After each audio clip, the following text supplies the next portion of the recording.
Juan Ciscomani has given his take on the recent border visit in a press conference in Washington, D.C. earlier today after a recent visit by members of Congress to Nogales. And tonight, News 4 Tucson's Connor McGill spoke with both sides of this political spectrum.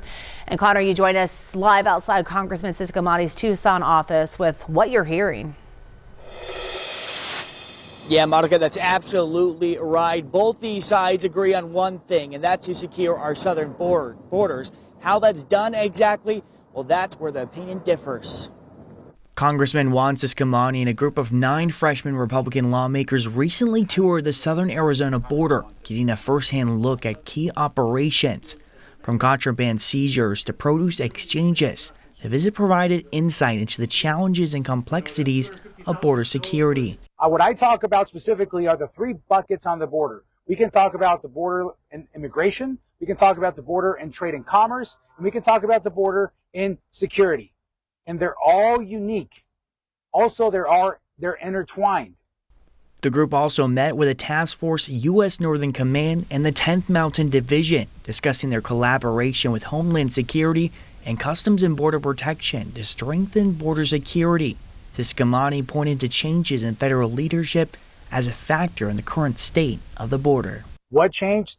The person in the White House changed. President Trump being in there, the strong leader with a strong message that the world believes he's going to do what he says he's going to do.